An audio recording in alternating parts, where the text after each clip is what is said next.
Welcome back to the way we do it. And it's Andre, and coming from California, which it is hot today, right? So, as you can kind of see, the topic of the day is Katt Williams versus Ali Siddiq. Comedy is a competitive sport. So, I wanted to wait a while before I kind of chimed in because I wanted to kind of see how this was going to play out.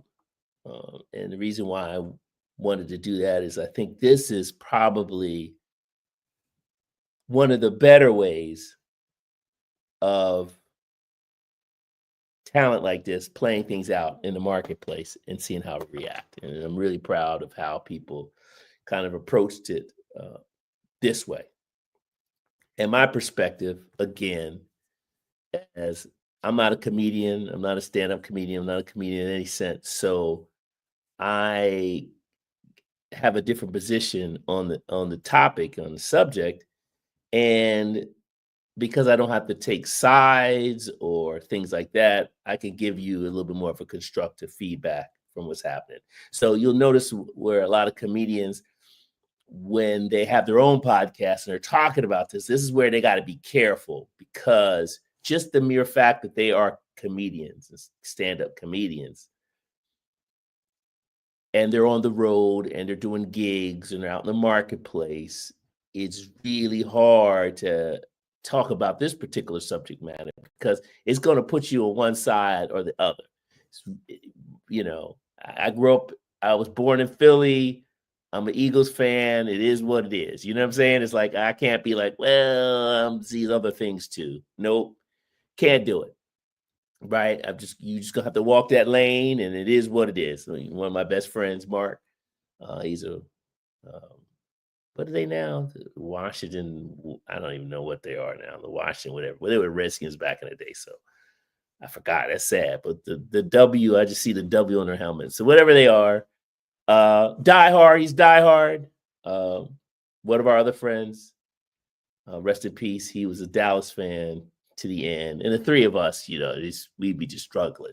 But at the end of the day, we still friends, and so it's going to kind of want to share. You got to be careful when you kind of jump into these things. So that's why I saw where Corey Holcomb said what he said, but you know, he was prefacing a lot. He was just like, he's trying to throw his opinion in there without taking sides. And I saw Gary Owen jump in there a little bit, trying to jump in without taking sides. It's just difficult, comics, for you guys to do that because the marketplace is literally going to want you to one side or the other, you know, East Coast, West Coast. It's fork in the road. They want you to take a stand. My suggestion is, you know, you guys are talented and have podcasts, and there's other subject matters you can talk about. I'd probably just talk about something else, right, to expand your area there, because you know you don't want to kind of have those kind of riffs in there. So I did want to talk about it because you know it's not something that you know they're gonna look at me as like, oh, Trey, man, you got beef. You know, it's like, no, I focus on the business of comedy, comedy producing, and kind of give you that perspective.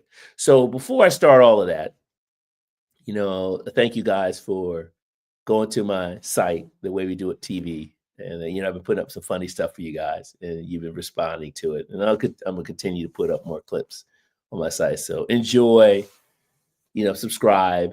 That way you can get notifications. And I'll be putting up some more things. I think it's important. A lot of talented people out there. And I think we got to get back to, especially in the comedy world. And if you go to my site, you'll see I'm very pro stand-up comedian, right? So that's my actor of choice, stand-up comedian. And I like to see them in a stand-up world. I like to see them move into the television world. I like them to move into the film world. That's just my bias. So, but there's a certain way as producers you have to manage their talent, right? Produce their talent properly. And number one, you got to respect the craft to do it. And that's why I want to be able to push that kind of thing, and see them do well. Now, I say all that to say, and I'm gonna go back to a kind of a bigger perspective before I get into this quote, Cat Williams, Ali Siddiq, where I say, comedy is a competitive sport.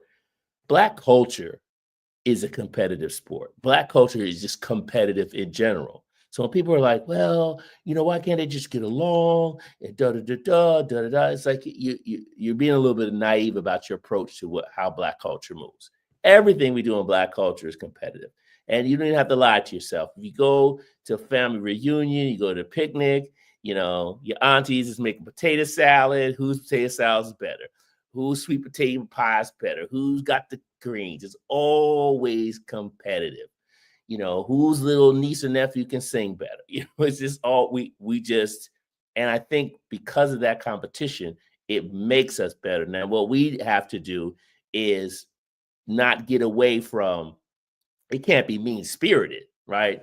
Your uncle's on the grill and they battling it out. I mean, it doesn't go to blows, right? But that day, whoever smoked sausage is hit. The little niece and nephew's gonna let you know, right? And Uncle Andre, man, them smoked sausages all the palm. And the other uncle who lost, hey man, you lost, right? So everything we do has that competitive spirit to it. Sports, and I think that's why a lot of people are attracted to watching African Americans, Black people. That's a subject I'm gonna talk about a little bit later. That's not in that mindset to be, what we calling ourselves. Thank God, right now we're not calling ourselves Negro or colored. So with that, I'm good, right? And I'm just Andre, stop. I'll discuss that in another thing because that's bubbling up a little bit. I'm letting that bubble up some more, before I give my my 2 cents on that perspective. So let me get back to Black culture is competitive. So think about it. Everything that we do, I don't care if we're cooking something. When you're around Black people, I don't care. Washing your cars, like this my car shine better than your car. When we're doing music, am I singing? I'm adding stuff. I remember there was this Luther Vandross was doing this song with some other soul singers, and they all had their little pieces to do.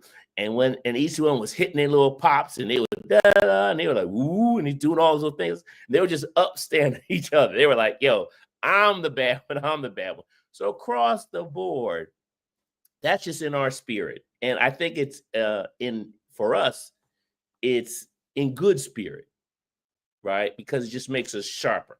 So whatever we do, and I grew up in Pennsylvania, got family football. So even on the field, brothers, we be talking some trash. It's not part of the game, but it is a part of the game, right? Because it's just added things. That wasn't really that big a basketball player when I was younger, but my friends, they were the ballers.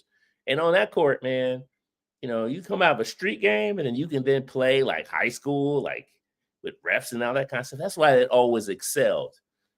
When I was younger at BET, and I ran into a lot of NBA players, and this is just when the NBA players, when they're infusing European players and Asian players into the game, and I'm not gonna mention the players that I talked to, but these are point guards. These are point guards out of Philly, point guards out of New York City. And they said why we had the competitive edge is because those European players, those Asian players, they were trained in the craft of basketball, but they weren't really playing the game. And the only way you play the game is you play the game. It's not all about the drills and running around cones and all that. It's like get the ball, get on the court, play the game, right? Play the game. That's why, our players always had the advantage, right? Because street ball, and then being able to refine street ball to take to the next level, that gave us a competitive edge. I think since European players and Asian players, they're not dumb, they're starting to figure it out, and they're starting to understand. Yeah, gotta get out on that street, right, and just play the game, right, and it's just that's what's going to build you up. And that's what we're kind of good at. So I wanted to start off this conversation with just Black culture in general. And those of you who are not Black, I just wanted to kind of share with you where this comes from. So this is interwoven in everything we do, right? It is what it is. So music, sports, business, just hanging out with folks. We always got that little kind of competitive edge. So let's bring it back to Katt Williams and Ali Siddiq. Well, first off, Katt Williams. I met Katt Williams when I was working for Comic View, and he did that routine, the driving routine that I see that on stage, and it was hilarious. And that's that routine. And he's like, him and Cedric, the entertainer, got a little conversation about. But I saw that there. He did Comic View. Ali Siddiq did Comic View as well, but he did it after I had left BT. But the reason why I wanted to share that is that backstop of Black America knowing these two talented comedians by doing BT's Comic View. Because remember, back in those days, basic cable, more Black people watched basic cable than premium cable, right? So I think when I was doing my sketch comedy show in 2002, I think we're up to like 73.3 million households our show was available to. And then I think the highest it got up is to 90 million. So you might not hear that out in the marketplace, but Black folks know. My aunt still to this day, she's like, her Comic View was like her medicine when she got home from work dealing with those crazy folks that she had to deal with during the day. She get her little taste and enjoy her some comedy, and that was her medicine. So I say that to say these two very talented people, Katt Williams.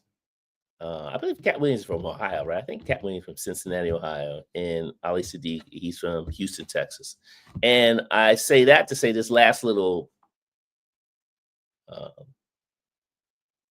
conversation, I believe, happened because of an event in Houston, Texas. And the reason why I'm saying that, because people are talking about celebrity and who's bigger than who and that kind of stuff. I want to kind of give you the backdrop, but you're in a city that's known for a particular person. That person. Now, I went to the University of Houston and I went to Howard University. So I know about U of H, know about Texas stuff, and I've been there. And so when you're known in your city, you are big. You might not be known other places, but in your city, it's sort of like hip hop in that sense. Remember, hip hop is kind of regional. It's like people are jumping. You might not know some folks from the East Coast, might not know West Coast, but if you from down south, those artists. Same thing, right? So I say all that to say that those competitive juices really kicks out when it's sort of kind of like your home territory that you have, because you got to live there. And sometimes you're just going to have to just, stand your ground, right or wrong, because that's your spot. And however, but I did like how both of them, if I had to pull them to the side, I might not have suggested them have as much a conversation about it publicly as possible. But they're grown men, and I got to respect their manhood as far as that. Because as a producer, I understand what these platforms are looking to do is not necessarily in your best interest, right? The platforms is looking for eyeballs to come, and then they can take that and do what they need to do. I mean, we all know, Shannon Sharp's a very good host, but we all know when Katt Williams came to Club Shay Shay, I just took that into another place, right? So without Katt Williams, Club Shay Shay would be a successful show, yes, but to the stratosphere, my personal opinion, I don't think so. And that's the reason why I remember I'm so pro stand-up comedians, man. Comedians can make things move when they need to make things move. And so I'm now talking to those of us who have podcasts and those of us who are speaking.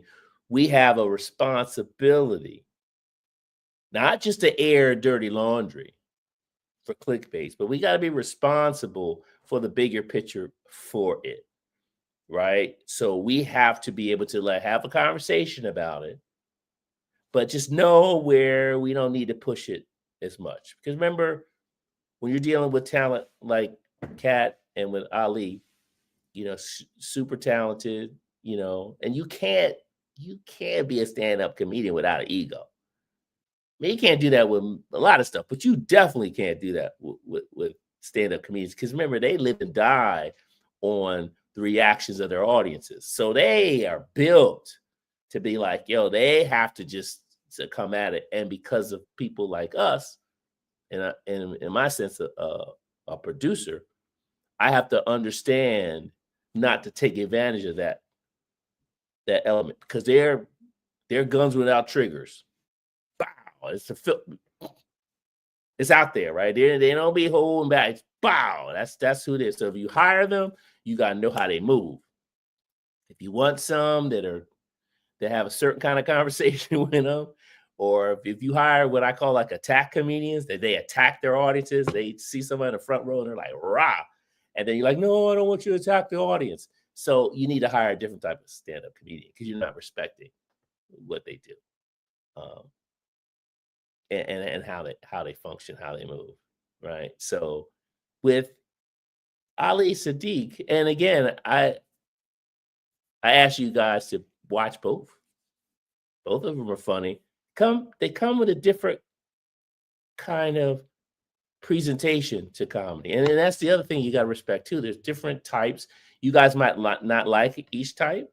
I particularly like both types. Where Katt kind of gives me a lot of topical stuff that's happening in America and putting his spin on it, and Ali gives me that old school storytelling.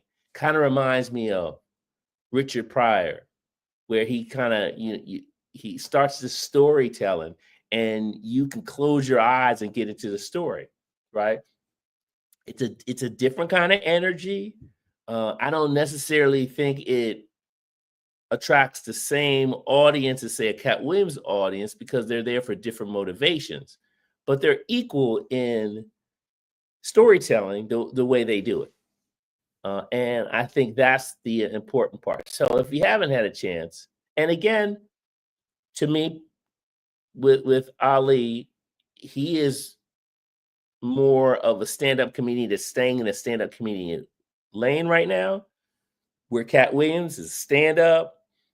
He's done television, he's done film, so his brand is going into different places. So I'll never compare them as far as those accomplishments because they're in different lanes. What I do enjoy is both of them are funny for me, and they give me different types of funny, right? So when I'm in that, like I don't necessarily would see Ali Siddiq attacking, say, like some kind of political topic. I see him as a storyteller, but I see Katt maybe pulling that off and going after it. But I want to hear both of those things. So I really wanted to share with you that perspective, and when you guys at the end of the day see what that looks like. Now, the other thing is, and this is, I'm just kind of getting bits and pieces of it because probably would never be told everything, but there's a venue involved in how this operates. And the reason why I'm kind of giving that backstory is, when comics are booked to do things, they typically are booked to do it at events.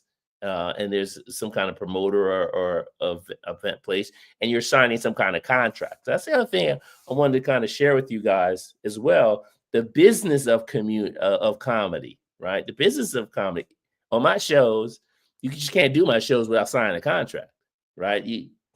I pay you, but you sign a contract, and inside of that contract, there's certain things I expect. If you guys have ever seen, I thought it was kind of cool. I just saw maybe about a week ago again, Ray the movie, And there's a scene in the movie where Ray Charles is finished his music set and he wants to leave the club. And the owner or the club promoter is like, no, you got 20 more minutes. Right. So whatever the time frame was, let's just say he signed him for 3 hours, and and Ray blew out when he blew out, but time management, he was 20 minutes short. And they were like, no, you gotta give it to it. And that's when when you go back, you see that scene where Ray Charles comes up with a song on the spot to fill up that time. Now it's great television. It was really kind of cool, but it just reminded me, and that's what I'm trying to remind the audience as well, is comedy is a business. And so you sign contracts to do things, to get new venues, to get new gigs. They're going to look at your behavior out. No business wants to bring in something that they got to bring in extra security and just some drama going on. Nobody wants that. Insurance is like, no, we're not going to give you insurance for that night because the volatility of the talent that you're bringing in. This is a problem that a lot of rap artists had booking these places. It wasn't them, but the businesses themselves, insurance companies were like, no, we're not going to give you insurance for that. So if you can't get insurance for that night, then you can't book those artists. Right. And so this is stuff that you need to know, that this always happens. So anytime you're at any kind of venue, theater, stadium, there's insurance involved for that event. And the insurance company doesn't want to insure that, that venue is like, I can't do it. So that's why you got to be smart about the competitive nature that we have, but not get it out of hand where people are like, I'll just do something safe. Right. It is what it is. So I wanted to share, because that's an important piece that's happening. So I applaud what Willie D did, because I saw his interview. Gary Owen, I saw his interview. I don't know if they did the Breakfast Club, and either one of them did the Breakfast Club. Oh, but Carmelo Anthony did it as well. The conversations.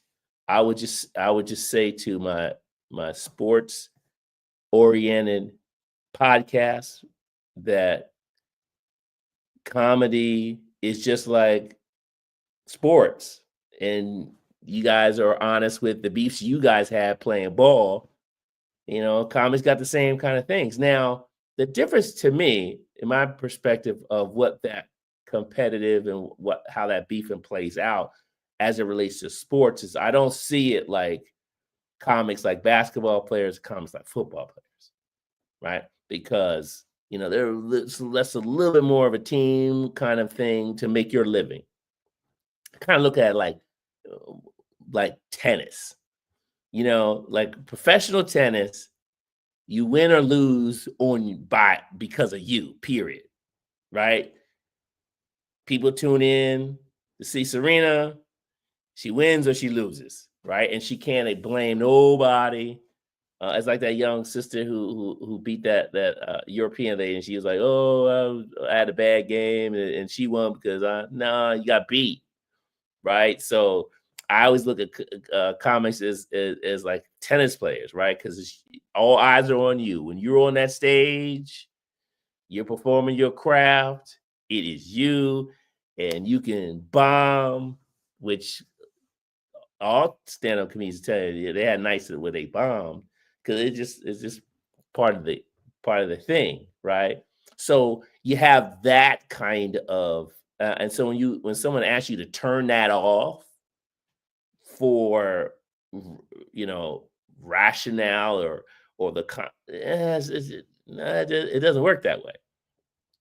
But what does happen, and that's why I'm like, it's bouncing, because we have many more platforms now for people to talk to. And I'm speaking now to the platforms themselves, is you can't light those fires. You don't add fuel to those things. It's fine to find out what those conversations are, have a conversation. If you can, you invite both at different times, but don't egg it on.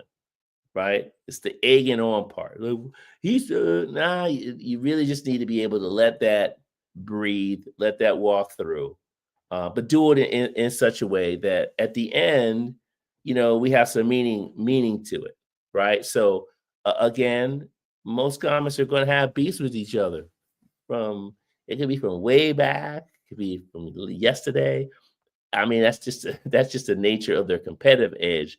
But all of us have to understand the business of entertainment, and we can't let that hold us back in total. So, from what I'm seeing, they had their thing.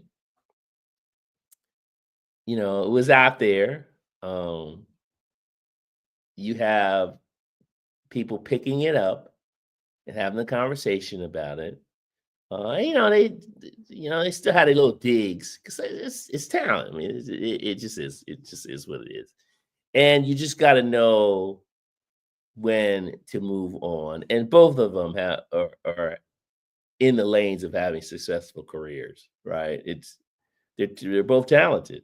So what we have to be able to do is to make sure that, and again, your career can stumble, change at any moment, but we have to just to make sure that we support them same way we always had. So when they're doing events, to come out doing events, and I'll bring up all the nonsense, right? Because that particular venue, wants to have them back, and others, right? So you're going to have those things, but I encourage us to enjoy their craft and not make too big of a thing about it, and just know, um, that comedy is a funny thing like that. That it is competitive, and I think it has to be competitive. And now, speaking for those of you who want to be in comedy, gotta have thick skin. You have to have a healthy ego. I mean, it just is. It is what it is, right? It's one of those places, and you're on your own. When you get that mic pops up on that stage, the audience is gonna let you know where you at. And I said where you at immediately. The other thing too is because understanding that you are branding yourself, you're building your brand. That brand's going to take you to bigger venues. That brand could take you into getting shows. You got these networks and streaming services looking for for brands to and see how they're building. Understand that too. So your body of work, what you call yourself, me personally, uh, bringing characters to life, and I'm gonna go way back right now. And when I was a youngin, and when Richard Pryor was doing his routines, and he just brought out a character called Mudbone. So this is your homework assignment. Find out this character Richard Pryor had called Mudbone. To me, 2025 in the future is you've got to, and I'm talking to the young comics that are coming in the game. You got to do it the right way. Still got to go to those comedy clubs, right? You still got to find out what those comedy clubs. My seasoned comedians who are looking for business ventures, owning a comedy club in your hometowns, specifically, it's probably one of the strongest ways to do it. So that there's these venues, these platforms for young talent to express themselves. It has to happen, right? So, and that way you can control more of their destiny, as opposed to us having to go to traditional spots that culturally probably is not as favorable as you would like when you have black-owned comedy clubs. Um, I kind of think of when I think of Chicago. I mean, to me, it's like Chicago is just like one of those culturally one of those places where a lot of stand-up comedians came out of, but it could be everywhere. I'm just using that as an example of the old the old days. But again, as you travel, as you go out to have some fun, you want to take the lady out or enjoy it with your boys, and you'll go to a comedy club. I mean, that's important because then you can bring that money. The money stays local. Get some nice chicken wings and something to eat. Get little libations. Check out some comedy. But the important part is it allows somewhere for comedians in that local area to practice their craft, be seen, develop their skills, to move forward, and then maybe get on that bus or that train or that plane and go to the bigger cities where they can be seen, build their stuff. Entertainment is kind of reminding me now back of like the 50s. We got this kind of 50s feel going on where we have to get back into the field, back into the streets, back to the cities where for a while there, comedians could come to Hollywood. Hollywood will find you, blow you up. But those days are done. You know, there's a couple of these famous comedy stores on the strip in Hollywood and LA that you know the Eddie Murphys and Jamie Foxxes at the time that they would went to. That no. So now it's back to Cincinnati, Ohio. It's back to Houston. It's back to Philly. It's back to Greensboro. It's back to Miami. Right? It's back to Dallas. It's back. We got to get back. It's back to Wichita. You know, it's back to New Orleans, and I'm not trying to not remember it. Back to Jackson, Mississippi. We got it back to these cities. Back to Birmingham. I mean, back to Baltimore. We got to go back, take the craft back. And when I say take the craft back, I'm even myself personally, you know, the other side of I'll announce some stuff a little bit later, but I'm doing a horror movie, but I'm taking that out. You know, I'm going to be doing my horror movie in Houston, you know, so as opposed to LA, I'm going to Houston. Well, I got some roots in Houston, and I'll tell you a little bit later about the horror movie. There's a cultural thing why I'm going to take it back to what's called East Texas, Houston, Beaumont, Port Arthur. There's a ritual that happens in that area that my horror movies is like perfect for. So I'm going to go there, right? So I'll practice what I preach. You know, bring it back out to the audiences, bring it out to the community. We need good entertainment and different things happening in driving the business and start to develop, because we got to get these talented people. And for me, I'm getting tired of all this recycled entertainment that we're seeing, right? It's like, and it's just me personally, but I'm just not. There's too many original ideas. The business entertainment, because they're a little bit on the lazy side, they don't want to take these extra steps. But I think you guys, Gen Z, you guys are tired of some of this corny stuff, and it's like you're just not having it. And so you want some cool original things, and I think you want to see yourselves in some of this stuff. So I just saw a movie that they just rebooted. And it's like, what is this about? Like, who's gonna watch this crap, right? So, and again, I don't want to mention any names of it because I think the answer to it, because Hollywood is a business, the answer to it is, you know, right or wrong, or you know, there was a time before Tyler Perry existed. And then there's Tyler Perry. So there was this day that no one knew who Tyler Perry was. And then there's a day when they do. Now, what's important about that is, and I'm not talking about his subject matter, style, but his POV was a part of Black culture. And now it's undeniable. Now, me personally, we need to continue to add more Tyler Perrys as opposed to one talent dominating the marketplace. It's like we need to add.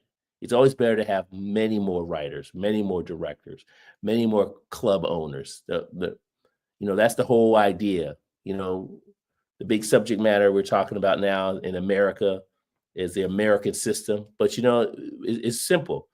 whatever you call this thing called America, but America is the only place that you can go to a supermarket. And I don't know if you guys where y'all from, but out here, we have like a Ralph's, right? You can go to Ralph's supermarket and you can see multiple brands of honey. Now, honey is bee spit. Multiple brands of honey, multiple brands of wheat, multiple brands of bread, multiple brands of sugar. These are generically the same things, but our marketing capitalistic system has set it up where you have multiple choices in every category of products that's imaginable. We have that variety, right? You want to go buy a t-shirt, multiple colors. Oh, you want the regular color t-shirts? Well, we got graphic t-shirts, multiple colors, multiple names, multiple brands. So we should have that same thing in all of the stuff that we do, right? We shouldn't be relying on any one entity to do everything. We should have multiple creative people out there in the marketplace. That's what I love about you guys doing podcasts is there's more than one of you. You all have you have different POVs. Now, what my suggestion though is there's certain basic tools that each of us as a podcaster should have and possess when we have this kind of power to bring ourselves to the marketplace like we're doing and sharing these conversations around the world, because no one can watch your live one day and then tomorrow someone sees it somewhere in the world, and whatever you're saying, at least for a moment, and unfortunately, people believe what they see and what they hear, right? And people have been taking advantage of that. It's like they'll lie right to your face. It's like, no, I ain't do it. No, I ain't do it. You say it long enough. Some people are like, no, he ain't do it. Da, da, da. So, that whole thing. So us in the game, we have to be smart. And as we start to, go up on our making comments, remember when you put those comments up on people's sites, that's permanent, right? So when you're adding stuff, just, be smart about what you're saying and what you're putting out there. Just remember this is going to stay out there for a while, and know that, I don't think anytime, we talk about diversity and now how that's a bad word, but think about it. Think about a salad, right? Like a non-diverse salad would be like romaine lettuce sitting there, right? A diverse salad, you got tomatoes in there, you got cucumbers in there, you got onions in there, you got raisins in there, you got cheese in there. Diversity. It's like a salad, right? You got a lot of stuff, and it's going to taste better with all that, right? Diverse genres, diverse comedians, right? Speaking, they take different lanes. Some are storytellers, some are character driven, some are attackers, some are, some of them bring puppets on the stage. I mean, that's diverse, right? It gives you variety. Now we can change the word diverse to variety, right? That works as well too. And as someone who played high school football, by position, it's diverse, right? Linemen look different than tight ends. Tight ends look different than receivers. Receivers look different than running backs. Quarterbacks look different. On linebackers look different than defensive linemen. Defensive linemen look different than defensive backs. I played strong safety, so that's variety. And I think for me personally, I mean, that's what I loved about playing football, is that even though there was 11 people on your side, they're not all the same 11. They all didn't look the same, right? Some linemen were huge. For their job, they needed to have bulk. Defensive backs, we were thin, a little lighter because we had to run, right? And linebackers were sort of in the middle. The line were the biggest ones. Next biggest ones were the linebackers, and then the defensive backs were the thinnest ones. But we moved differently. We had different kind of things going on, but that was variety. But we were one team, 11 players, and same thing on the offensive side. And I think the same, I don't talk as much about basketball because I didn't play it as much. But same thing there. I don't think no team is like everybody's like 6'7", right? It's like 5 players are all 6'7", or 5 players are all 6'4". Nah, I don't think it works like that, does it? No, I don't think so. Right? You got a couple forwards tend to be a certain height and structure, and centers is a little different. The point guard, the shooting guard. I'm kind of telling my age where we actually have point guards, but they're all kind of, even though there's just 5 of them. But I've never seen a team everybody's 6'7". The guards are 6'7", the forwards are 6'7", the center's 6'7", everybody's 6'7". It's like I don't need all them other people. Just give me 5, 6, 7 who can run up and down. I think the last time I saw something like that, and again, I'm telling my age, was the University of Arkansas back in the day. I think they had like I think the team, they were like all 6'4". But to me, that worked because the other teams were structured differently, so they couldn't compete with them. So they would just outrun them and outball them and outscore them with that odd setup until they started catching on. So teams started getting a little bit lighter. They couldn't do all 5, 6, 4, but they started lightening up the load on their side, and that's when it didn't work. So you can catch people off guard if whatever you do doesn't match. Right, because especially in competitive sports, if you do something odd and no one can match up, you got an advantage for a while. Just like everybody's mad at Philly for the Philly special, right? They get down there, they're trying to ban that kind of stuff. But the day, and look, I'm a Phillies fan. Where's my glove? Look, man, I don't know if I can show you these. I'm just gonna hide it just real quick. I'm a Phillies fan. These are my brother for my birthday. Got me some Eagles gloves, right? So I'm a Philly fan to the end, right? But that at some point, I'm not sure when it's gonna happen, but at some point, some team is gonna figure out how to shut the little shutdown down, right? And that day is when that's not gonna happen anymore, right? When they finally figure that out. Again, I'm gonna kind of give you some old school. When I was playing ball, used to run the wishbone. That's like quarterback, and then there was 3 backs in the backfield, 1 right behind the quarterback and 2 on their wings. It's called the wishbone, and that was like huge down in the Southwest. I played high school football in Pennsylvania, right outside Philadelphia, in Delaware County. And there was just one team in our whole county that used that. What was the name of it? Garnet Valley High School. I think they're still there. They're the only team in the whole in our league that ran the wishbone. And we had to prepare for that like extra time because it was so unique. Remember, I played defense.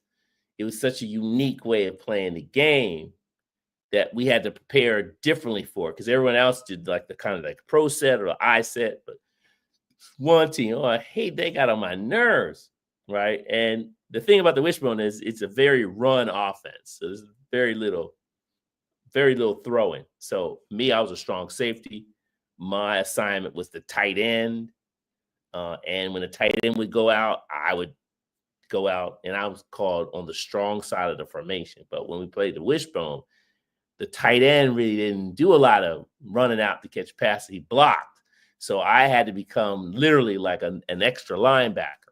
So I had to learn how to get up even closer to the line and get into that backfield and disrupt it. So it was just, but it was what it was. And I don't even know, no one else even, I want to even ask my coaches why we didn't run it. But yeah, it was the only team.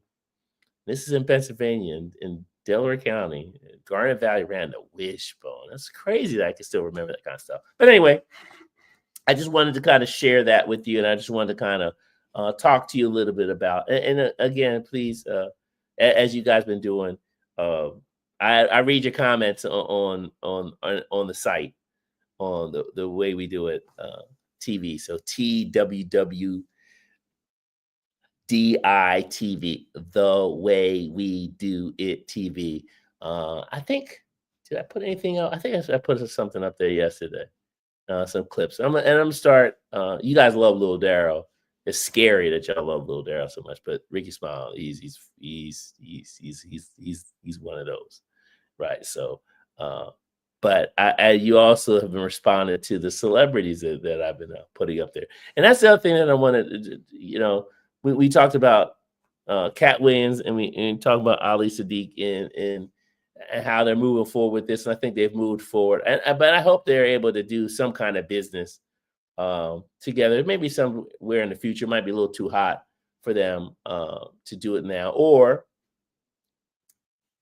in this case for us that are in the business of comedy is to book them for something. Because sometimes it's just like your siblings. Sometimes, you're beefing with your sister, your brother, and that's just not. And then your uncle, your auntie comes and says, "Hey, come over to the house, and I'm gonna cook up some food for y'all and fish fry or something." And then you go, right? Because your uncle, your auntie, they don't have anything in the game, right?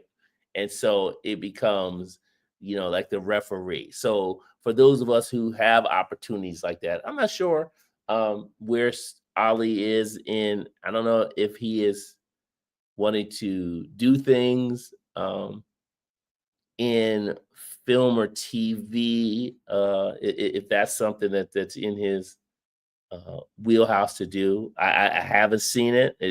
He feels to be very traditional, that stand-up comedian who stays in that lane, that's fine. But as a producer, I'm constantly looking for, stepping up. And like what I did with my sketch comedy show, I reached out to some artists, some hip hop artists at the time, and DJ Quick responded, and the East Siders responded. Now I was in California, so it's a little harder for other people to come. Mac 10 responded. Mr. Cheeks out of New York responded. Pastor Troy responded. Lil Flip responded. And they came and they did a great job. And so to me, we have to make sure we not only just exploit our talent, have them come on our sites to give their opinions about a beef so that we can get views, but we need to be able to give them an opportunity to showcase. Now, that's going to be a little bit difficult, somewhat, interviewing a comedian, and now I'm talking to other podcasters and other producers of shows, is that if you expand your questions to them so that you can get something a little bit broad, like I would love to be able to, and I don't think I've heard it lately where a podcaster is like, "Cat Williams, where you from?" Where he would say, "I'm from Cincinnati, Ohio." Well, where'd you go to high school? What was high school like there? Ali Siddiq, where you from? You from Houston? Well, where'd you go? Where'd you go to high school? Only high school I kind of know in Houston was Jack Yates. But a little bit broader context of the talent before you jump in. And I'm not saying you jump into the thing that you want to talk about, but let's share a little bit of that, because that will trigger different kind of conversations. When did you know, Kat? When did you know you was funny? Like, what triggered you? How old were you when that happened? Like, what was happening in your life? Now, I did see some of Ali Siddiq's routine, and he does a lot of storytelling from being incarcerated. So, but I just can't. I know prior to, and I know he comes from a bigger family. He's got an older sister. I have an older sister. I don't know if it was a competitive sport in his home for funny, but that, getting a little more well-rounded. And these are just two people that were doing some beef and stuff, but do we have to continue to do the beef? I mean, I would love to hear someone ask that about Corey Holcomb, like not like what was high school life for Corey? He talks about what hood he's from and the projects he grew up in, but I'm gonna look at him because remember, I'm a producer. I'm looking at him as number one, a full human being. And I'm gonna want to ask things. And I've taught at a design school out here in California for 26 years. So I'm gonna kind of give it a little bit more of an academic approach to my conversations with these talents, right? Because I think that's it's like one of the talents that I had before on the way we do it was Leslie Jones. And she did some stuff for me. So, and I see her being interviewed, and I'll be like, "Oh, Leslie, where did you go to high school? What was that like? What town?" Like when I say I was born in Philadelphia, but I grew up in what's called Yaden, Pennsylvania, which is right outside of Philadelphia. But that right outside of Philadelphia is different. When you're right outside of something, some people will relate that to like, oh, it's the same thing. No, it's not. And anyone who grew up in that Philly area knows when I say I grew up in Yaden, that's different. And if I'm talented and someone really asks me that question, I think it's time for us to start to expound on the kind of conversations that we have and the kind of things that we ask. And again, that just comes from now, for those of you who have these YouTube channels, is it's important when you have talent come on to broaden that perspective, because your viewers, you always want to give them a little bit something more than what they typically get when they already see these established people, because we're all from somewhere, right? We all come from some kind of family, whether it's functional or dysfunctional. We all come from somewhere. We all went to some kind of school, and for 99.9% of us, we can remember. Well, they say, it's not the 99.9 stuff, but they say we can remember more of our K through sixth grade than junior high to high school. And a lot of us, if you give us a hot second, can remember in elementary school, all of our elementary school teachers. My kindergarten teacher, little white blonde lady, her name was Miss D. Bardino. And you can see how old I am. Never forget. So for me, that's what I want to be able to start to see a little more of. Let's expand out when we talk to these talents about what's happening. And again, I'm not saying and not talk about the topical things of the day, but while you have them there, I think it's just it'll be intriguing, because I think what we'll find out is we have more in common than we don't. We all have. One of the things that I'm working on is a high school drama series, right? And they're like, why did you set it in a small, one of them, I have two, but why did you set it in a small town? I was like, well, because everybody, I don't care what town you're in, I don't care what high school that you're in, we all had lockers, right? So it doesn't matter if I'm like in a major city, I'm still opening a locker. We all got lockers. We all had the cafeteria. We all had our little clique of friends at lunchtime. We all tended to navigate in the classroom certain seats, and we all had the teachers that we liked. We all had the teachers that we disliked, right? So that's universal, right? And everybody that you see on television, unless they were homeschooled, went to some kind of high school. And I just would like this to see, or someone to ask, Katt, in Cincinnati, what's high school life for you? Where'd you go, or how did you so homeschooling? Like, how did you work that? Where'd you go to high school? How was that? Do you still know any of your uh, high school classmates, or people even from your high school? Corey, same thing. I love watching Willie D's podcast, and I'd love to like, Willie D, like, where'd you go to high school? And some of them might even have their children going to the same high school they went to. Now, and I don't want them to like put their children on blast because then they probably knows who they are. But just the idea that yeah, my kids go to the high school. Remember, I'm from a small town, so it's generational. I had an older, my sister was the oldest, then my brother, and then me, and we all went through the same high school, junior high, and we all had the same teachers.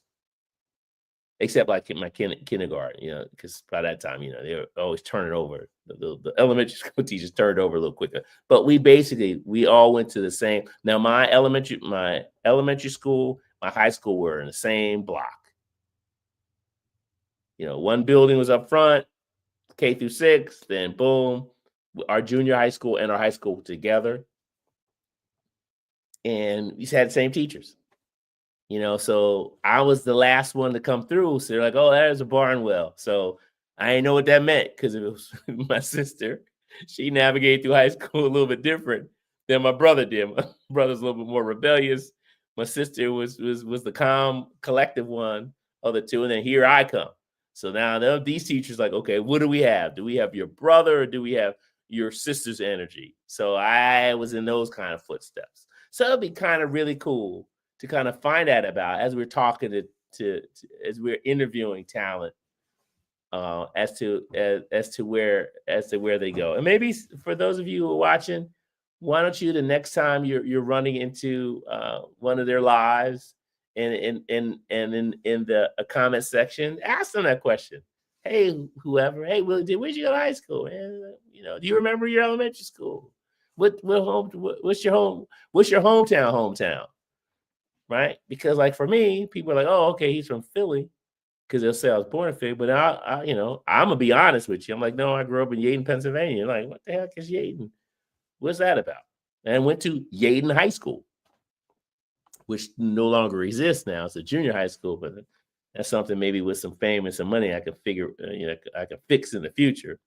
I don't know about you guys, but it's kind of a weird thing to just know that your high school doesn't exist anymore. So some of you are from areas where and the reason why my high school doesn't exist, I'm almost from smaller towns, so they took like 3 smaller towns.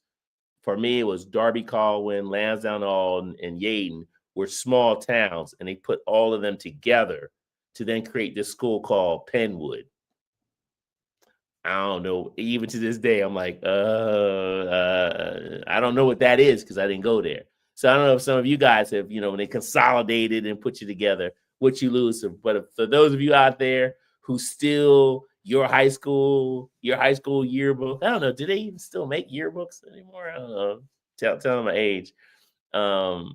It's weird. Just my school doesn't exist. So it's like part of my history is like, I'm like, where all those records go? All my A's. Yeah, I'm lying now. Where's all that archive? Is it archived anywhere? Matter of fact, I'm gonna try to find out, like, where are, I went to school in the late 70s, early 80s. And so, filming stuff we did. I was like, where are all those tapes? Of all that stuff. And like, where are our records? Did they just throw them away, or did they got to ship them to some great big archive in Pennsylvania? Here's where the Yadenites, their history is now. It's like, what happens to that? It'd be kind of interesting. But for those of you who do have high schools, and if you're still in your area, I know you guys are busy doing your things, doing life and working and stuff. But you know what? Like for me, we play football on Saturday mornings, but a lot of, because I've been in the South and now in California, a lot of the country does Friday night. You're sitting there, you're tired of what's on television, maybe find out where a local game is, man. Just quietly go to one of your local football games. Like this fall coming up, man. Just quietly go to a game. Just buy your ticket, get you a hot dog, your soda, sit in the stands, and just check it out. You don't even have to tell nobody. Just go ahead and do it. It was the same 3 hours that you were going to sit in front of the television watching some streaming network. It changed things up, and it might even remind you, of some good times. And just recall stuff that you might be like, yeah, Nothing has changed. I used to sit over there, and there's the bands. Now they're younger, but the band's coming out the same way, and the team comes out the same way. Something different, you know. You might, if your thing is basketball, or in Pennsylvania, track was a big thing to do. Go to a track meet. You know, those are lightly fan based. There's not a lot of fans in the audience, so you can probably get a good seat just watching the track meet and just blowing that whistle and hearing the microphone of that local commentator, you know, uh, calling out who's about to run the 100 or something like that. Again, you know, things that are fun for us, right? And you get your little competitive juices back up. Now, this last thing before I leave, because I'm trying to do the hour thing. Um, where's your old stuff? Like, do you still have your jacket? Like for us in Pennsylvania, it was big to have your high school jackets. What was that movie? Oh God, I'm just loving basketball. Remember loving basketball? That's where I forgot the brother's character's name, but he had on his. I think they did shot that at Crenshaw, but he had his Letterman's jacket on. It's like, where's your Letterman jacket if you have one? Or band members, were you able to keep pieces of your uniform? Cheerleaders, were you able to keep pieces of your uniforms? Where's all that stuff? Right? Go check it out. It might be in you might have to ask your parents, your mom or your dad. It's like, yeah, where's all my stuff from high school? And if you're like my mom, it's somewhere in my mom's house. It might be in the garage, it might be in the basement, in some kind of lock, and pull that little puppy out and scarily try to put it on and see what happens. An old uniform, some old jerseys. One big regret I did have is when I don't know what this is about me, but when I loved playing football, but I knew that's not something I wanted to do because I just didn't want to put in that kind of time. Um, I had fun with it, but it wasn't like the super passion was the only thing I wanted to do. So in my young age, I don't know, what's that, 18-ish, I said that I will be retiring from football. Now remember, this is the mind of a 17-year-old. And my goal in my senior year was to go to the All-Star game. Now I really wasn't playing basketball. I stopped playing basketball, I think maybe like ninth grade. Basketball just wasn't, I just didn't enjoy it like that, right? So I started off with baseball as a kid and soccer, baseball and soccer, because I was so tiny. My mom didn't want me in anything competitive. She wouldn't let me play football until I guess it was like, I think I was ninth grade or something, 8th or ninth grade. Yeah, she wouldn't let me. My brother's much bigger than me, so she let him do stuff. But now my brother got hurt more in football than I did, but he was bigger than me. But that's another story. Sometimes the bigger people try to do big things and get knocked, beat up. And me being smart, because I was a little lighter in the pants, I had to smart my way through some stuff. So I'm like, I ain't gonna take a lot of them hits. I'm gonna figure out how to pull you down, do some other things. So here they're there. But so I started back baseball my senior year because I lost the passion for it because I played it for so long. It's little league, just tired of it. And so, and the football just fueled everything. And I was lightweight. I was probably like 150, 155 maybe, but didn't matter. I played strong safety. That's typically the bigger of the two safeties, but yeah, my brother, he played linebacker, just to kind of share with you the size difference. He was just that Ray Lewis dude, and I was like, no, no, no, no, no, no, no. So yeah, see if you can find some of that stuff that you have from before, and then go to a local game, get those little competitive juices out, and and those of you, because remember, my whole show is the way we do it. It's about style, and just know and do your own little homework assignment. Black culture, man, it's competitive all across the board. Everything we do is competitive. Man, I was watching some food wars. The chefs was just going at it. It's like, black people, when you start talking about stuff, and this is not even professional. This is just your regular family. kind of going. We play Uno, competitively. What's the little dance thing when we're I forgot. We're all dancing the same, and you go back and forth, side, left to right. Y'all tell me in the comments. But even that, you'll see if you watch long enough, there's a couple people inside of the little dance routines that adds another little spin to it, another little double turn, still on beat. But they gotta throw a little something else up in there.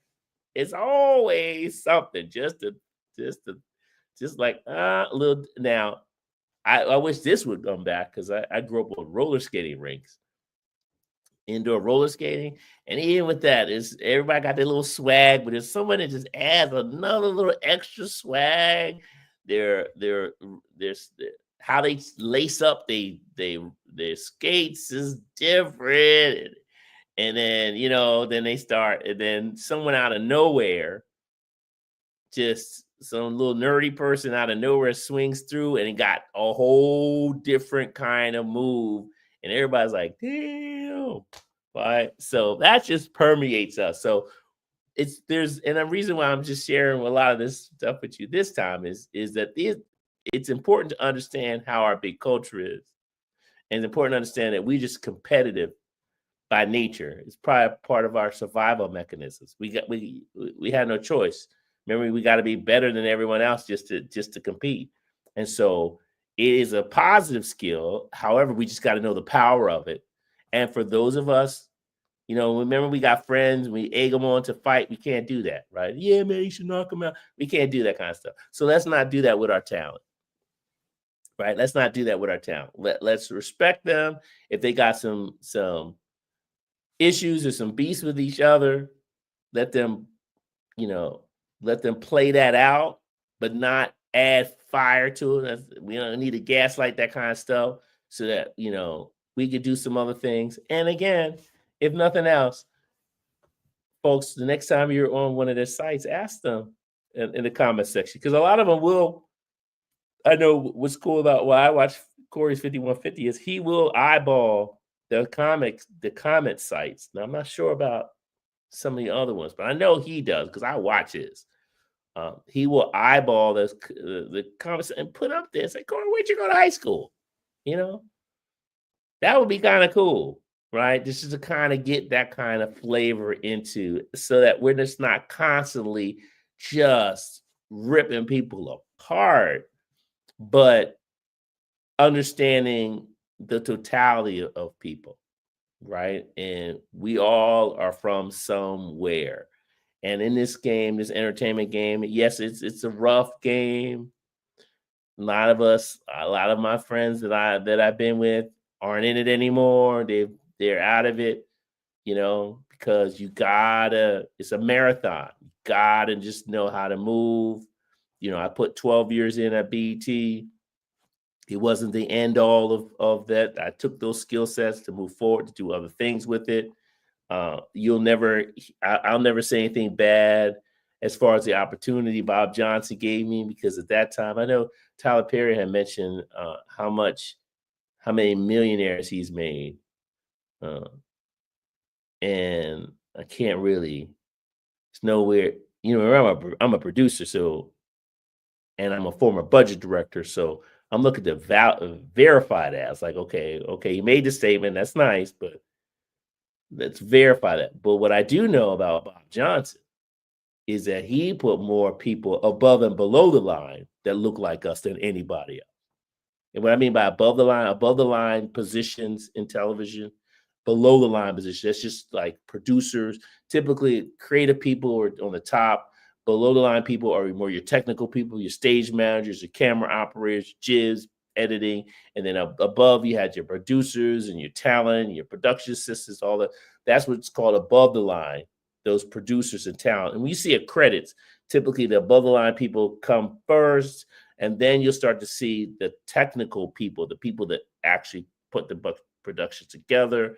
Those are what we're called below the line people. Now, if you want, just hit me up on my on my YouTube channel. You want to know a little bit more about that in detail, about what above the line is, below the line, because We talk about it in generalities, but you know me, I'll talk to you specifically because I was a budget director, which I turned into a line producer. I know how to create budgets with those lines, with all of that stuff is where you put things and who they are.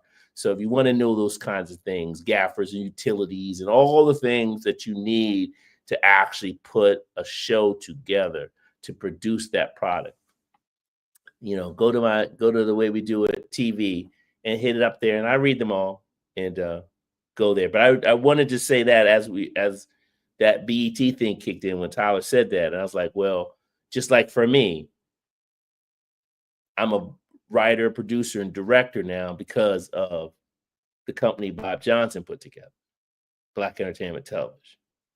And those skills that I learned, no one can take away from me because I still how to use them. Now me thinking back, to be able to be in front of when I had my sketch comedy show, The Way We Do It,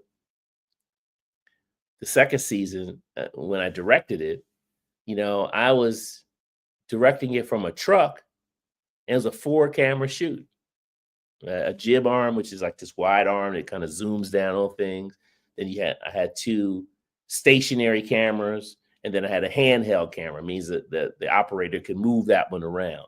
So I was doing a 4-camera shoot. Where else could I learn how to do that? And who else is doing that for us? So that's why variety, that's my new word now, variety as opposed to diversity.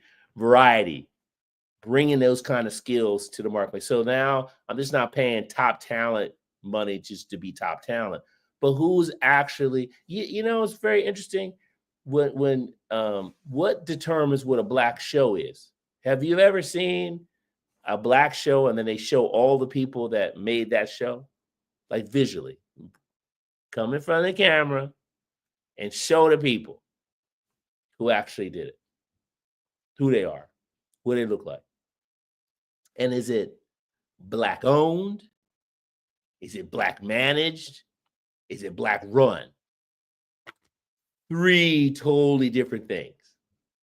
And and people who act like, okay, it's Black owned, that's why you're gonna give me all the money. But is it Black run? The major players inside of that culture look like you. And do they have the power to make decisions? That's a big deal. And when I was at BET in Georgetown, which is a part of Washington, D.C., Bob Johnson went into his meetings because I was budget director. My office is right next to the conference room. When he had that meeting in there with his VP of sales, his VP of affiliate marketing, his VP of advertising, his VP of finance, and his general counsel, they all look like me. Now that's Black owned, Black run. So the next time someone wants to say that, well, give it to me because I'm Black and I own it. Yeah, we need a little more than that, because Black owned and you just the Black person, and then when you get inside that, non-Blacks is making all the decisions. No, can't do that. Not now. We can't do that anymore. We gotta continue to move the right way. Right. So let's just make sure that we challenge and make sure that when people are asking you for your support, you can now make that, because that's the whole idea is, and that's part of my mission, is to develop the next generation. Right. That's why a lot of the new projects that I'm doing have new talent in it, because I want to develop new talent to take on the mantra, take on the mantelpiece, show them the right way to do it, and then step off. Right? Show them the right way to do it, because someone taught me that. That's the least I can do. Show them the right way to do it. Don't play around. Oh, you don't have to do that anymore. No. Do the work. And for me specifically, what I think is missing out of this game is real producing. A producer, like what producers what skill sets they're supposed to have. Writers write, directors direct, producers. Because I see a lot of producers wanting to be directors and writers. All remember Suge Knight's like all up in the video, all that kind of stuff. Instead of staying in your lane and let the writers do what they do, let the directors do what they do, and let the talent do what they do, you all up there in the wrong spots. That's what I loved about Ryan Coogler in Sinners when he went out as the director and he went out with his talent, all of the different media spots, because that's the way you move a movie, right? The director should be out there. The actor should be out there. Those two people should be out there talking about it because they'll be able to respond properly to the host. And then the fans will pick that up because you're getting the vision from the people that are actually those two people. If you ever have the opportunity, and you can go on YouTube and look at behind the scenes, and it'll show you the intimacy of shooting, before all of the glitz and glamour, when you're actually in production. Because typically you're in production 1 year, your product comes out the next year. I want you guys, because of the power of YouTube, is a lot of people put up their stuff. Look at the scenes, the behind the scenes, the shooting, the making of. Look where they are. And then look who's there. And a lot of times you're going to see that director right next to that actor. And they are walking through something. The director's got little things on, maybe clipboard, got the little, gets up out of their chair, goes to the talent. They have some kind of conversation and they do it. So they know what they created. Now, if you're taking on the producer's role, you're not up there. And if you are up there, you shouldn't be up there because now you're not respecting the lane. If you're a producer, because you're putting it all together, you should be sitting back in that chair because that director has to have a conversation. Now, if the director is the writer-director, which is the skill set that I'm in, right? So when I said I wanted to get into writing and directing, and there's 3 separate things, right? You could be a writer, you can be a director, or you can be a writer-director. No, those are 3 different things. And you just have to choose which one you're more comfortable with, right? Don't force yourself to something. Know that the 3 exist. So writers write and they give their written word to a director to direct. And so that director is a visual person. They don't write, they take that copy and then they formulate visually what that looks like and then they execute that. And then you have someone like me who is a writer-director. I write what I direct. That's the lane I want to be in. That's what I'm comfortable with. I feel for writers because, man, they give their stuff up. I was like, I can't do that. That's just not how I'm built, right? But in doing all those things, so like on a film set specifically, so that writer could be involved or not, but that director is there. He or she is there with the talent because nothing's smooth. It's always something. That's why you play it through. They have an intimate understanding. And then, the technical people there that capture it, but it's typically there's some kind of conversation, some kind of visual thing and this is why you hire actors because they act. I hire an actor because of their craft. I'm not them. I'm not going to act for them. I respect their craft. That's why I hire actors to act. That's what they do. Now, they might need something for me, and then my job is to communicate in a way that they can take that and then make that character that I wrote come to life. And for me, I'm much more intimate with the character because I wrote the character. So when I'm talking, I know when the first time I said this was Tina, I wrote Tina. And I can't put everything into Tina, but I wrote Tina and what I think Tina, how she should be moving. But the actor has to bring Tina to life, and I got to respect that. Right now, it's got to be at the end of the day on a film set, the director, that's the one who makes the final decision. But you don't make a final decision from an ego standpoint. It's just, remember, you're moving. An actor is going to try to add everything they can, but if Tina is built a certain way and it's not going to work the other way, then the director has the final say. Now, me personally, though, if I have a sense that my actor is saying something not in malice, and if I have time to shoot it, I will shoot it both ways, because I'm not God when it comes to what I wrote. Remember, this actor is they've been to classes, they've been taking training, they've been doing a lot of things. So why just discharge that, where that could be the right way to play it out? So I now have to understand. Now, my method of doing that is, and sometimes I might not have time for that particular judgment call, and I'm like, yo, man, the gator's there, and we got to get out of here. Boom, we got to move on. I know before we finally finish that shoot, there's another opportunity to be able to shoot something a couple of different ways.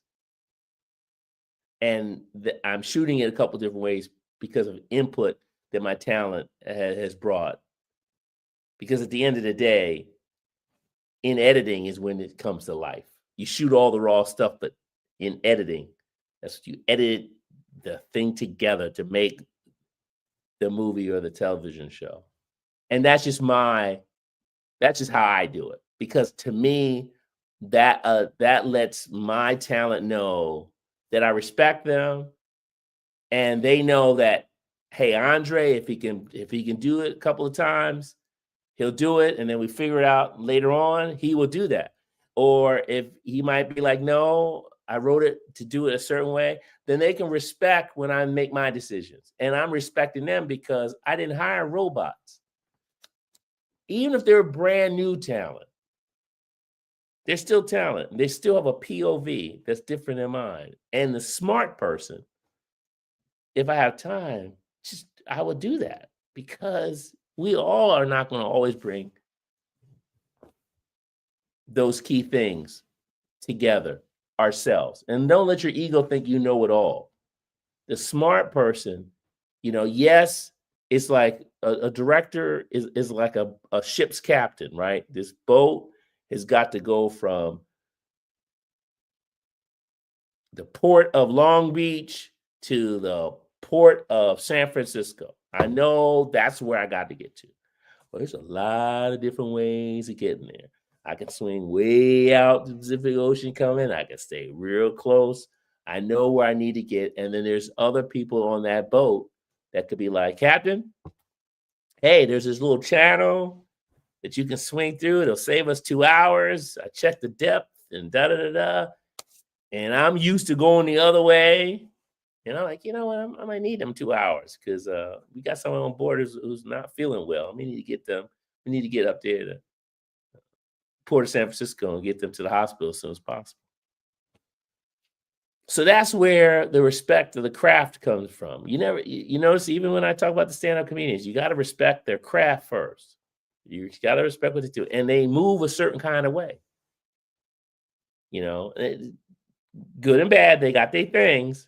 But that's why, for me, I look at them like tennis players, man, because it's like, and that's why it's a challenge for them. But that's why it's so challenging for a comic to then come out of being a comic to being a producer of other comics. That's tough. Now, I'm not going to say it's impossible, but that's tough because they're not built like that. They're like hired assassins. Every stand-up comedian is like a hired assassin, man. That's just how they ain't supposed to be in no, little platoon fighting together. They bow to each one. That's what I love about putting them in sketch comedy, because that's one of the few places that these individual assassins, you can put them together. But even in that, me personally, I tend to have one drive a sketch. And then how I balance that out is giving them all opportunity to drive their own sketch. And in that way, they will jump into somebody else's sketch because they know they got one. Right? And so that's where my parody comes from. But I all know they're individual assassins. And even inside a sketch, I know they're going to be competitive. And that's what raises the bar, especially when they have like a guest in the show with them, right? And then there's a guest, and then there's my two talents, and then they gotta, they both trying to shine, and that's what I want them to do. So I'm about to wind this one down. So I really appreciate you guys hanging out with me. But that's why I wanted to kind of share this moment. That's why I took a little bit of time for this Katt Ali thing to play out, and I like how it played out because it has little moments, but then it play. And see, to me, this is where if these things happen in the future, because people are like, why no white comics don't do this? Remember how I started this? Black culture is a competitive sport, just black culture, right? And then you go inside of that, then that's just how we are, right? Now, what we just have to do is do it in such a way that we don't tear the house down in doing it. And we used to do it the right way, because like I was saying, that's why I was bringing to the food, especially my aunts. Man, my mom is one of 11 children, so I have a lot of aunts, and they that food thing, boy, it's like, and for me, thank God, each of my aunts have like a certain dish that they just that my other aunts, yeah. So even my other aunts is like, no, Aunt Carrie, that sweet potato pie, boom, that's her thing. But such does the rolls, such does the greens. And so then they finally find the one dish is their dish, and then they just make sure that dish is on point, right? And every year it gets tested by relatives. Every year there's gonna be some new nieces and nephews, some cousins, first cousin, second cousin, third. It's always gonna be somebody coming in. Then if the cousins, they gonna bring their friends, their boyfriends, their girlfriends, someone who couldn't go home for the holidays, so they gonna spend Thanksgiving with us, and them dishes kick in, and like boom, my aunties be there, my uncles, they be like, the grills and all of this stuff, catching the stuff, and I mean, hell, come fishing. My aunt, and I'm gonna end with this one. My aunt, Aunt Mary, rest her soul. We used to go fishing on my uncle's boat, and I think we got up to I got spots are a type of fish that you get that are prevalent in Virginia. I think I got 42. And so everybody's counting, and I thought I was going to win. And my aunt, she threw her line on the back of the boat, and she had I think she had 2 baits on her line, and she pulled hers up, and she got 44. And now I'm like, I don't know, I'm maybe 9, right? But my aunt was not having it. It's like, yo, it's competition. So we all out here fishing. You got a fishing pole, you got your worms, you out there. And that was and then, at a certain point, if you ever go fishing, then at a certain point, my uncle's a captain of his own boat. But then, you got to pull up the lines because the boat's got to go in, right? So he just starts with the engine, you got to go in. So there's a certain time. So it was this is the last one. And my aunt threw that. She threw her line on the back of the boat, went out there, and was pow. She had a double hit. And she let everybody know. I was like, damn, man, you just dogging me like that.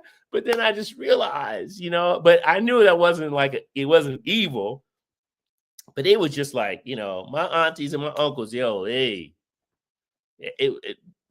family's competitive sport, right? It's yo, and this is the best way to teach your nieces and nephews, hey, man. And my aunt's letting everybody know, it's yo, don't think I'm just because I'm older, I can't catch fish. So it's your older generations, it's some of us, some young people want to challenge you in the comic game. Some of these young comics want to challenge the old comics. But old comics, you got to come with your stuff. And 99.9%, they come with their stuff. That's what makes us all better in entertainment, right? It's you got to come with it and be prepared, and you got to be able to do what they did, right? And you got to respect that. You got to respect it. You don't have to agree with it, but you got to respect it. It's that person's been hitting the stage for the last 10 years. Hear them out. Just like I'm bringing it home to me. Yes, I'm the director, and yes, this talent wants to do something different on the set. It just depends on how they deliver it, and this is for the actor themselves. If you have something as an option, make sure how you deliver it to the director is in such a way, because all directors got egos too now. So you come the wrong kind of energy way, the rest of them directors be like, boom, nope, bam, they gonna come with that. As opposed to you're both in the craft, you're both in the art. And at the end of the day, both of you want to make this film or this TV show great, right? That's at the end, because if we do that when we're shooting it, then when you guys see it a year later or a couple months later on television or in the movie theaters, you're like, wow, that's incredible. And you have no idea like how that scene came together. You don't know who was cussing who out, or you don't know how that happened. All you know is when I watched Aliens, I was like, Sigourney Weaver was kicking ass. I don't know if she was a nice person on set. I don't know. She had to fight for that line. All I know is the smart stuff got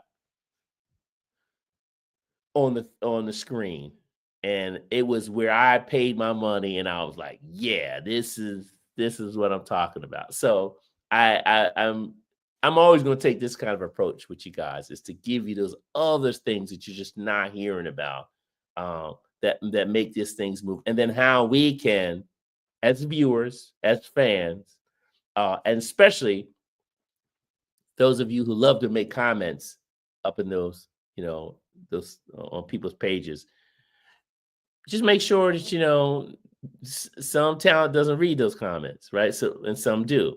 So you always want to be able to engage in such a way so they can react to your stuff, right? You never want to be like, blocking you, or because some of them you can kind of see because you came wrong. You got to know how that podcast works, how that YouTube channel works. And it only takes a minute when they start reading stuff. You can kind of see what kind of stuff that they read. They got egos too. But if you got some talent that you're watching, ask them something that really was going to catch them off. And I guarantee you, and send me some feedback if you do it. Ask someone who you really have some passion for it. That simple thing. Hey, where'd you go to high school? What was the what was the name of your high school? What was your mascot? That will throw people be like, wait a minute. See that stuff like that? That will get comments typically from the talent when you put those kind of comments from the host doing it. You ask them stuff like that. What kind of organizations were you in when you was in high school? Or do the crazy thing. Ask them who their kindergarten teacher was. What was the name of your kindergarten teacher? Just to throw it in there, just to see. You'd be surprised, and then how that just might trigger a whole different thing. Because a lot of times we go right into the subject matter that's heated, and it's just like. And I've been watching and doing this stuff for such a long time, it kind of gets boring because it's like it's recycled over and over and over. It's like how do you yell it? How do you yell it in more? And then people got to put headlines and make it look crazy. And then I hate when now people are doing headlines where it doesn't even match what you're even talking about. That's because people are sensing that they don't have anything to say in a subject matter, as opposed to expanding out what the conversation is. Because normally, in my case today, I'm talking about two people. So these two people come from two different places on the planet. They got two different families. They normally have some kind of sibling relationships. They might be only child, but they might have siblings. They typically went to elementary school and high school. All of us don't go to college, nor do we need to, right? But most of us will have an elementary school and a high school experience. Most of us. And some of us, it'll break into some kind of private school, whether you went to Catholic school or you went to parochial school, broadly Baptist, whatever, or you went to public school. Now, I'm from a small town, but my town had Yaden High School was a public school. So I went to a mixed boys and girls, different races, because it's kind of where our neighborhood is. Public school. And mine was 7th through 12th grade. All in one building. I love it being out here in California. It's like, wow, these California high schools are like little campuses. You know, they got 2 floors, 1 floor, and you walk it through. It's like, wow, and y'all are still not happy about being in high school. It's like, how do you not? I was in one huge building. You know what I mean? It's like, you guys got a campus, man. You eating outside under some kind of, thing and da da da, and you got it's kind of cool. And it's like, well, it is what it is. All right. So thank you guys for showing up again. I just wanted to make sure I added a couple of things for you, a different perspective. And this is how I'm always going to kind of POV and kind of walk through one of these. But I think the Katt Williams, Ali Siddiq is a win in this sense. We are going to beef. So it's like, beefing is we're going to have beef. It's just the level of with that competitive beef is how we manage it. And then for all of us, how do we send the right signals that yes, that it's going to be competitive, and do a little more homework. And in this case, remember that one thing that I just wanted to mention, with this last little situation happened in Houston. Well, one of these comedians is from Houston. So that matters, right? And then that matters because that's home. It's like home turf, and it is what it is, right? So we all know that you home turf is home turf. So a lot of us who are in entertainment in any form of fashion are at least a star where we're from, and that's all that matters.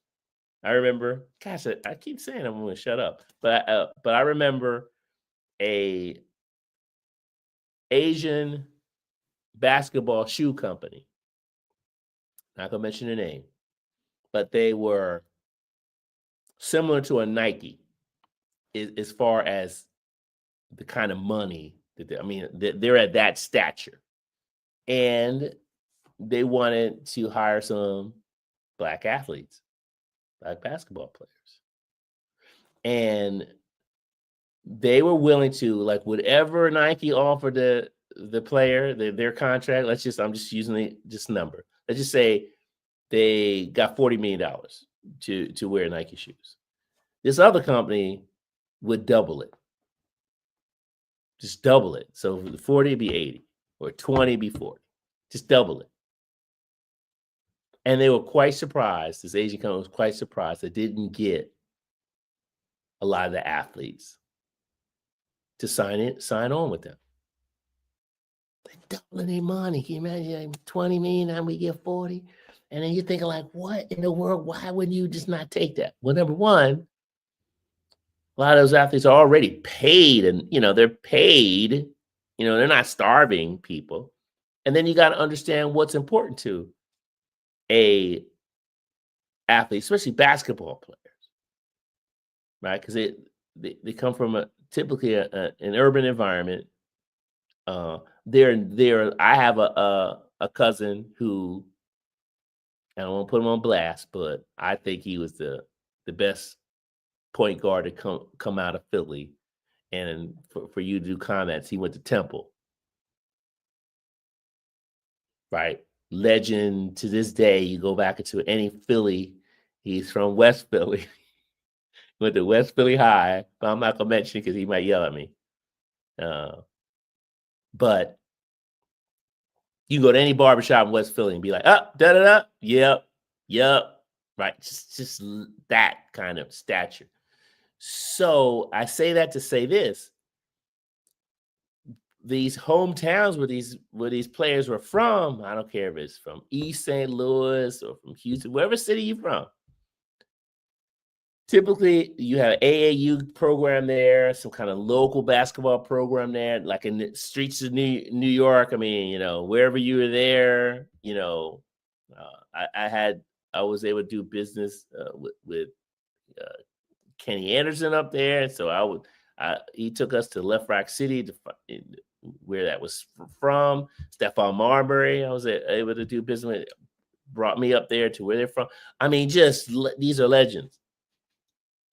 and then I understood how high school, AAU, and these brands were involved, back in those days. And back in those days, for me, the two biggest brands, it was Adidas and Nike. Puma a little bit, but Adidas and Nike were just the super brands. So this Asian company, this we're just kind of dumbfounded. They're like, why aren't we getting athletes? And you know what the reason was? Because that brand was not known in these athletes' neighborhoods. It's as simple as that. So when you take that brand back to that local neighborhood, they're like, what is that? They know who Adidas is. They know who Nike is. Because Adidas and Nike was supporting those AAU teams, those high school teams, those elementary school teams, those summer leagues. And then this new brand thought that just money could come in and get that athlete away. No. The moral of that story is you need to invest in those neighborhoods as well. So, and you got the money, but this is when you don't understand the culture. So in this case, Asians not understanding Black culture, and then the Black culture of sports, and Black culture of sports, specifically basketball, that you've got to invest in that community. When those summer kids know about your brand, the summer leagues know about your brand, some of the top high schools that are balling in those cities know your brand and are winning in your brand. Now, those players who come out of that and become superstars, then they're gonna pay attention to you. Because they go home and their boys are like, damn, you wearing such and such. You see how that works? So you got to do your homework. You got to understand the craft. And then in this case here, for those of you who are not from Black culture, you got to understand Black culture is a competitive culture. It has been since we've been on this, since we've been here. It's part of our survival mechanism, and I think it just makes us, it's a part of us making us great, because you got to be through competition. I don't care if you got a Black spelling bee, man. It's gonna be, everything we do is gonna be competitive, right? So everything. That's why when we touch something different or new, I remember a couple years back, and this is my last one, and I'm stopping because, oh yeah, this is too much. I remember I was watching the Olympics, and I was watching swimming, and there was this brother who went to the University of Florida. So brother was at the Olympics, and he won. I was like, damn, we in the water too? And I was just thinking about it. Now, when I went to Howard had a swimming program, right? And so, and there's a, oh God, what's the guy from? Oh shoot! But there's a really cool. Oh, I'm losing his name right now. There's a really cool movie about Terrence Howard played a coach of a swim team in Philadelphia. It's based on a true story.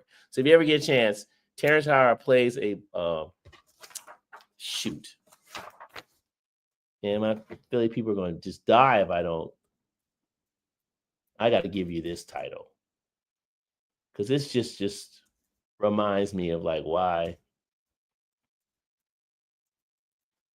we are who we are.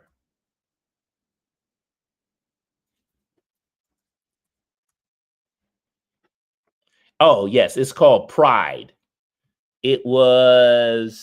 Pride was shot in 2007. It's called Pride. And Terrence Howard,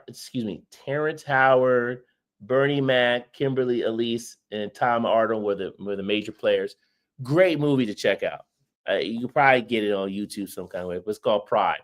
And it's about Black swimmers in Philly, in an urban part of Philly, where swimming, Black people, no, we were just balling. I just say that once we touch something, and we're trained properly. That's why I want you to watch this movie, because Terrence Howard's character, he was a swimmer when he was in school, but at the time, because of all the racial stuff going on, he wasn't given his time to shine. But he was trained properly in swimming. And what did he do with these youths? And one and that I'm gonna give the movie away, but there's a girl in this one too. So, but he trained them properly, and their talent then was able to excel. So our job is to make sure we do the craft right, and then give young people some shots at this thing, and then they can do the thing. We can't hold it all on ourselves. So we gotta be able to do that. So with that, I want to thank you guys. I will come back with something else. I'm really thank you, Katt and Ali, for sharing what you did, and I like how you resolved it in this case. Not resolved in to say that it was all kumbaya, but you were honest about you had some issues with each other. Um, to me, on both sides, even in talking about it, I was still respectful, even though there was differences. And I like how the podcast really didn't gaslight it that hard, really try to egg it on into something that it wasn't. But it allowed me to talk about Black cultures is a competitive sport. So it's going to be a hot summer this summer. So I'm sure there's going to be some other things that's happening. So I will see you guys again and again. Subscribe to the way we do it, the channel, and you can leave me messages there and I will read those. And I know I talked about a lot of different little things in here. If there's something I want to pull out, I do, and I might do it anyway. But I do, yeah, I probably am. That above the line and below the line, because I want you guys to know how we got the talent stuff, but it's the business craft of how to build these things out. And these are the things that to me is like producing, a producer. The skills that we used to have them before reality TV kicked in. Producers were produced properly. And I'll talk to you a little bit, when reality shows kicked in, it wiped out producing skills. And we got to get those back, because now we're starting to want more serious things again. We want sitcoms, we want dramas, we want films, we want things constructed the right way. All of those team members, they have a role. And writer, director, producer, they all have roles. Television and film, they're a little different, but producers, there's certain things producers supposed to be doing, and there's things that producers are in lanes they ain't really supposed to be in. They all in some other lanes. They got to get back to their craft, because those little missing pieces are the pieces that we need for them to produce shows properly, produce films properly, and so that we don't have a lot of this mess that we have. All right. So I will see you guys again. Enjoy, and I'll chop it up with you again. So I'm out of here. It's still sunny out here in California, so I'm going to go get something to eat. Take care.